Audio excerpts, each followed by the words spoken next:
दक्षिणी चीन के एक जंगल में एक विशालकाय पेड़ हजारों वर्षों से जीवित है और दुनिया में सबसे पुराने के रूप में पहचाने जाने की प्रक्रिया में है। 4 मीटर व्यास और 28 मीटर लंबे इस पेड़ को ग्रेट ग्रैंडफादर के रूप में जाना जाता है। यह भी माना जाता है कि इसमें वैज्ञानिक जानकारी भी शामिल है, जो इस बात पर प्रकाश डाल सकती है कि ग्रह ने जलवायु परिवर्तन के लिए कैसे अनुकूलित किया है। यह 5000 वर्ष से अधिक पुराना माना जाता है। यह संयुक्त राज्य अमेरिका के कैलिफोर्निया में पाए जाने वाले 4850 वर्षीय great basin bristlecone pines Methuselah को ग्रह पर सबसे पुराने पेड़ के रूप में बदलने के कागर पर है। यह एक सर्वाइवर है, अन्य कोई नहीं है जिसे इतने लंबे समय तक जीने का अवसर मिला है। एंटोनियो लारा ने ऑस्ट्रेलिया विश्वविद्यालय और चिली के जलवायु विज्ञान केंद्र के एक शोधकर्ता ने कहा, जो पेड़ की उम्र को मापने वाली टीम का हिस्सा है। ग्रेट ग्रैंडफादर राजधानी सैंटियागो के दक्षिण में 800 किलोमीटर दक्षिण लॉस रियोस क्षेत्र में एक जंगल के एक खड्ड के किनारे पर स्थित है। यह फिट्जरोया कप्रेसोइड्स है, एक प्रकार का सरू का पेड़ जो महाद्वीप के दक्षिण में स्थानिक है। हाल के वर्षों में पर्यटक नई दुनिया के सबसे पुराने पेड़ के बगल में फोटो खिंचवाने के लिए जंगल से होते हुए 1 घंटे की यात्रा कर चुके हैं। इसकी बढ़ती प्रसिद्धि के कारण नेशनल फॉरेस्ट्री बॉडी को पार्क रेंजर्स की संख्या में वृद्धि करनी पड़ी है और ग्रेट ग्रैंडफादर ट्रीज की सुरक्षा के लिए एक्सेस रेस्ट्रिक्ट करना पड़ा है। इसके विपरीत 8 ट्रीज की सटीक स्थान को गुप्त रखा जाता है। पैटागोनियन ट्री को धरती के सबसे शुरुआती कलिन ट्री के रूप में भी जाना जाता है। यह दक्षिण अमेरिका में सबसे बड़े वृक्ष प्रजाति है। यह अन्य पेड़ों की प्रजातियों के साथ साथ रहता है। सदियों से घरों और जहाजों के निर्माण के लिए इसके मोटे तने को काटा गया है। उत्साहित वैज्ञानिक पार्क वार्डन एनिबल हेनरिकेज ने 1972 में जंगल में घूमने के दौरान पेड़ की खोज की।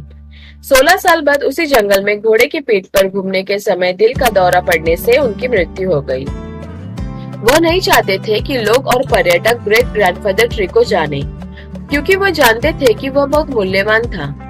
उनकी बेटी नैन्सी हेनरिकेज ने कहा, जो खुद एक उद्यान संरक्षक है। हेनरी के भतीजे जोनाथन बार्चीवी अब वह वृक्ष प्रजातियों का अध्ययन करने वाले वैज्ञानिक में से एक है। 2020 में बार्चीवी और लारा सबसे लंबे समय तक मौजूद मैनुअल ड्रिल का उपयोग करके ग्रेट ग्रैंडफादर से एक नमूना निकालने में कामयाब रहे, लेकिन वे केंद्र तक नहीं पहुंचे। उन्होंने अनुमान लगाया कि उनका नमूना 2400 साल पुराना था और पेड़ की पूरी उम्र की गणना करने के लिए एक मॉडल का इस्तेमाल किया। बारिचेविच ने कहा कि संभावित प्रक्षेपण के 80% से पता चलता है कि पेड़ 5000 साल पुराना होगा। वो जल्दी परिणाम प्रकाशित करने की उम्मीद करते हैं। ग्रेट ग्रैंडफादर ट्री का अध्ययन ने वैज्ञानिक समुदाय के भीतर उत्तेजना पैदा कर दी है।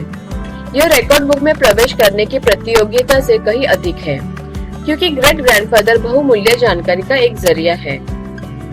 ग्रह पर बहुत कम हजारों साल पुराने पेड़ हैं। कई अन्य कारण हैं जो इस पेड़ को मूल्य और समझ देते हैं और इसकी रक्षा करने की आवश्यकता है, लारा ने कहा। वे एक खुली किताब की तरह है और हम उन पाठकों की तरह है जो उनकी हर एक अंगूठे को पढ़ते हैं। ऑस्ट्रेलिया विश्वविद्यालय में डेंड्रोक्रोनोलॉजी और वैश्विक परिवर्तन प्रयोगशाला में सहायक शोधकर्ता कार्मेन ग्लोरिया रोड्रिग्स ने कहा, ग्रेट ग्रैंडफादर को टाइम कैप्सूल भी माना जाता है, जो अतीत में एक खिड़की की पेशकश कर सकता है।